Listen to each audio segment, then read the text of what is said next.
You probably know this fellow, right? This is Jon Snow from Game of Thrones. And in that fantasy universe, it's usually said that Jon Snow knows nothing. So I'm actually saying that ChatGPT also knows nothing. Well, probably you're saying so that's actually not true. And maybe I'm being a bit unfair here. So ChatGPT actually knows a lot. But maybe it doesn't know some things that you might want it to know. So the thing is with ChatGPT and other language models is, yes, they have been trained on the whole internet. They know a lot of stuff about language, but they don't know anything about the internal information of your company. So if you ask it something about some internal policy of your company, he won't be able to answer it. And that's good, because you actually don't want someone from another company to go to ChatGPT and ask about it, and it actually gets an answer. However, you can teach it. And that's what we're going to talk about in these 20 minutes. So I'm going to present to you the use case, and you already know about it, right? It's something that we usually call chat with your own data. And it was already discussed right in the previous session. I'm going to go a bit different way into explaining it. And then we'll go through the solution, this RAG pattern, I'm just the topic of the session. Some challenges we had with it, and you have to know about them when you're implementing this kind of pattern, and then some conclusions. So let's start with the use case. When you go to ChatGPT, what you expect is that you ask it a question, for example, who won the Eurovision Song Contest in 2023? It's something you probably all ask ChatGPT, right? And you expect it to give you an answer, a correct answer, eventually, right? However, if you do it now, you go to ChatGPT now, you ask this same question, what you'll get is something like this. He will tell you he does not know the answer because the event hasn't happened yet. So why is this? That's because ChatGPT was trained with data up until September 2021. Right? I'm not talking about using the plugins to go to the internet to find the answer, just the base model, okay? Worse than that, he could even not only not answer, but he could answer wrong. He could hallucinate. He could just generate an answer, which would be very plausible, semantically correct, syntactically correct, but factually wrong. So Portugal did not win the Eurovision Song Contest this year, right? So how do we fix this? So what do we actually want? What companies want? And this has been happening since November last year, and moreover, since March this year. Companies want to have something like ChatGPT. They can chat with the data in their own company. So something that you can, have a UI, could be Slack, could be Teams, or some other product, or your own web UI, and you ask it questions using natural language, and you get information back from your company. But you want it to answer only with information from your company, not with the base training language that it have, all the data that it was used to train it up until September 2021. There's a few other requirements there as well. Usually, the information you have on your company is too large to fit in a prompt. And you know that these large language models receive a prompt as input, and they complete the text as output. And that whole bunch of text, bunch of tokens, are limited. You can't send it, the whole Bible. It won't fit. So if you have too much knowledge, and you do always have more than 1 or 2 pages of knowledge in your company, you will have to find a way to fit it in. Also, this is a conversation. It's a chat. So you want your chatbot to know what you discussed with it before. And finally, you want to trust it. So you want, when you get an answer back from your chatbot, you want to know where he got that information from so that you can verify that. How do we do this? So first, you need data. And not just, you can pick up any document and try to feed it, but in the end, you need to know how to get the proper data and how to properly prepare it. And this is actually one of the most important parts in this pattern. So you need something to put the data, but first, you take your documents, PDF files, web pages, conversations, support articles, whatever. You have to extract the text from that, because these models process text, and you probably need to chunk it. And why do you need to chunk it? Well, because that's what I said before. So these models require an input and an output, but the size, the number of tokens you can send it are limited. So you might have, and you will have, to chunk your documents into smaller pieces so that you can index them in some sort of search index. Could be a vector database, could be in-memory database, could be whatever you want that you can then search for that kind of content. And this is the ingestion phase. So this is very important. You have to do this first. Then you'll need something to query this search index.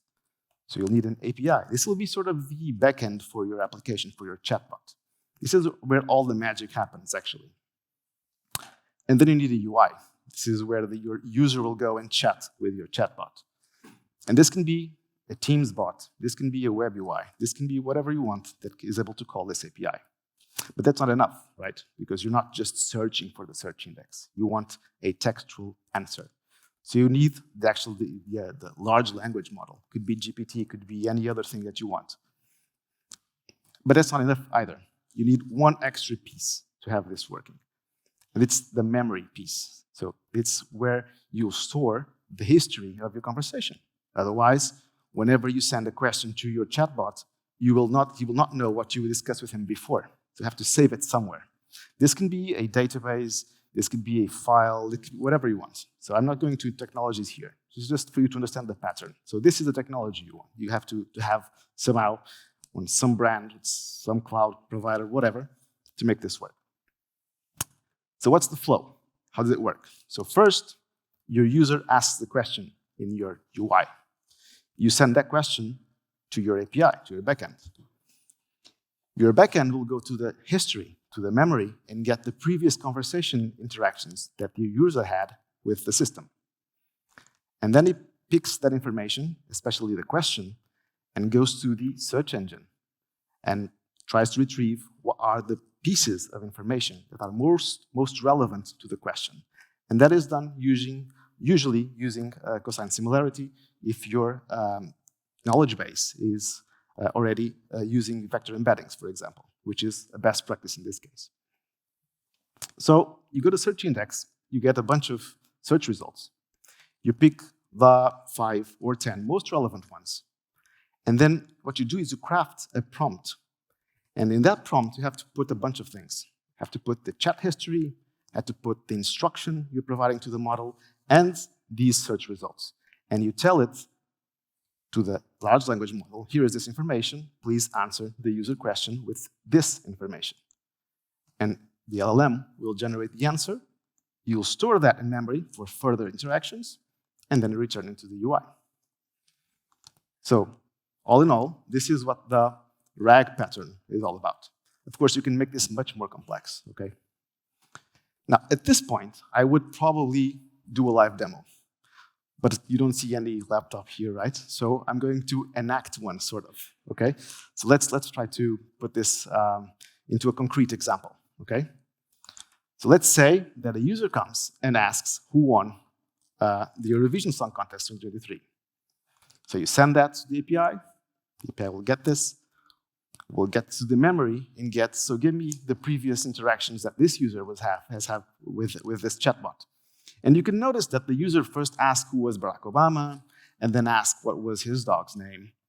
So this is his history. It's nothing to do with the question, but it's still there. And it might be useful or not, depending on what was discussed before. You take this, and you go and ask or search your search index. Might be by also generating the embedding for the question, and then searching for the most similar pieces of content. In your index, you get your 5 best replies, and you probably ask, why would I have this in my company? Well, let's assume your company is a newspaper that has articles about the Eurovision Song Contest editions. It doesn't matter, okay? But you get the 5 most relevant results for this question. And then you craft a prompt. And this is the important part. So you can notice that the prompt is sort of a long text. There's different formats depending on the model, but let's assume this is the base one. So you state that this is a conversation between an AI assistant and an employee about internal company documentation. And then there's the instruction part. Answer the user's questions only using the 5 facts presented below. If there is not enough information to answer, say you don't know. Notice that it's very specific. It's 5 facts below, and only those 5 facts. And then you state the 5 facts. You number them, actually, okay? And these are the 5 facts that I just retrieved from the search index, okay? Then you add on also the conversation history, and then the user's question, and then there's a response prompt there, the AI with the column, so that the model knows where he could complete the text. So you send all of this to the LLM. The LLM will generate the correct answer based on that information. You store that into the chat history, and you return it. Easy enough, right? So this is my live demo. Now, there's a few challenges with this, of course. So this is not always this easy. And what are the challenges when you try to implement something like this? There are threefold. There are 3 very important points when you are assembling this. First one is, how do you index? And you've learned in the session before, that's also a challenge for most companies. You get a lot of information. However, you won't fit if you send it just used documents to the context of a prompt. You have to chunk it. How do you chunk it? Is it by page? How do you do it? So this is one of the most important questions. The other is, how do you search? Is it using embeddings? Good. But there's also technologies now which are hybrid. You can use vector search and combine that with keyword search and semantic ranking and have even better results when you're searching. And also, what terms do you use for searching? Is it the question that the user asked? Maybe sometimes that's not enough. And then how do you generate the prompt? Let's go a bit deeper into each of these 3. So chunking. Content is too large, you have to chunk it. Have multiple page documents. How do you do it? So one way is you page it, you chunk it by page. Each page, different chunk. You generate the vector embedding for each page, store it as a line in your search index. Perfect, works. You can also do it by section or paragraph. Even better. Why? Maybe you have a page that has multiple topics.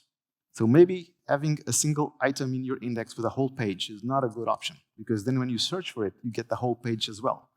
And if you want to put those 5 best results in your prompt, maybe 5 pages is too much for the prompt.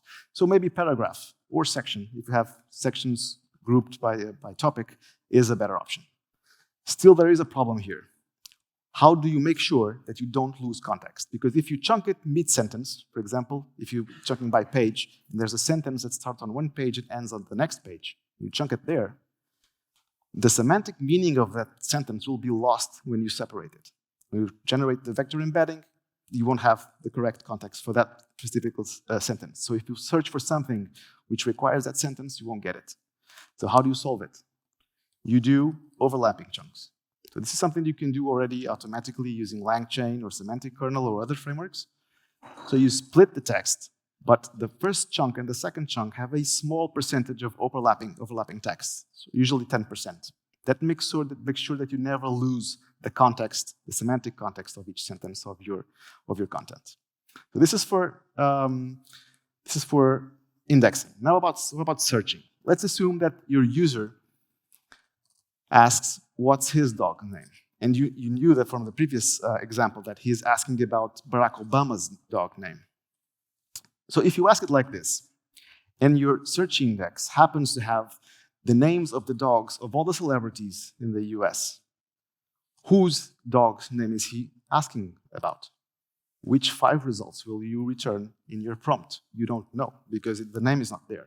However, you know from chat history that the previous interactions, he was asking about Barack Obama. So his is Barack Obama.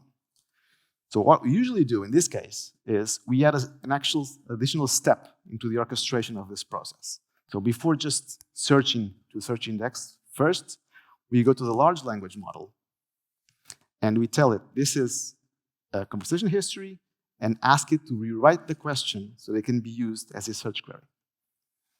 And because it has the conversation history, has additional context to generate a proper question. So he will generate something like, what is the name of Barack Obama's dog? And this works, and it's quite important to do. And this is what you'll be then searching the index. And this will give you better results as well. So finally, this was the prompt you saw before. So there's the word instruction, there's some sort of rules, there's a fact list, a conversation history, and then there's the user question. you can do better than this. And this is where sort of the magic happens as well. So if you do something like this, I know it's a lot of text, but let me give you the highlights. So there's a few things in this new prompt that are better than the previous one. First, it's very strict with answering only based on the facts below. It also states that if the model decides that is missing some sort of information it requires to answer the question, you can ask a clarifying question back, which is also interesting. Also, how is it supposed to treat tabular information? If you have a table in your document, how should it be returned? It should be an HTML table and not a markdown, for example. This is just an example. Also for languages, what if this model receives a question in a language different than English? How should it answer? Should it answer in English or in the language it was asked the question? So you can do this kind of thing because these models are natively multi-language, so you can use whatever language you want as long as you can understand it. And finally, the last paragraph there is very important. Like I said before, users need to trust the response. And for that, you need to tell the user where you got the information from. So stating which piece of text was used to generate the answer and where he found it is important. And so this is also something that you can use in your prompt. Okay, so these were the challenges. So how about conclusions? So just to finish off, the takeaways. So you can actually use large language models, ChatGPT or other, to answer questions about your company's internal data. But usually, it's not just having the language model, not just ChatGPT. You need other pieces around it, and you saw the ones I showed you about the pattern that will require you to have a good experience to your users and provide you to give information about your company from your company's information. So in the end, ChatGPT or the large language model is only used to generate the final answer. It can also be used for other things as well, for example, to rephrase the question, which is also an important piece of the pattern. The challenges here are important. Preparing the data is important. So in this kind of solutions, the AI response is only as good as the data you provide it with and the way you search it. And semantic search here, or vector search, are options that provide very good and relevant results to your search. And finally, prompt engineering is more of an art than a science, so that means that there's a lot of trial and error process here.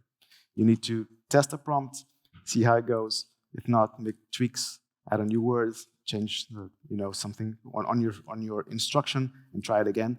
And there's tools that allow you to do this kind of evaluation of multiple variations of prompt in an automatic form. So it's something that you could leverage on your application development cycle. And thank you. This is what I got for you.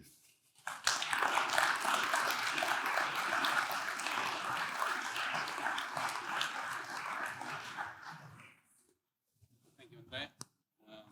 So please. Thank you. We have questions from the audience. So thank you for the great talk. Very inspiring. Clearly an architectural point of view. Oh, I didn't have the sound. Okay. So now with sound. Thank you, André, for the great talk. So we have questions here. First one from Maddie Gibbons. For specific use cases, it can be difficult to construct an optimal prompt, even when an optimized structure is given. How can you tackle this issue? To construct the optimal prompt. So what I would say is, like I said just in the end, it's sort of a trial and error process. And tools like PromptFlow and others that are in the market will allow you to test different prompts and evaluate the success rate of those prompts when answering the questions you provided with. So in the end, I would say there's a lot of papers as well as how to create new prompts using strategies like chain of thought or skeleton of thought. Or there's a bunch of others that you can use.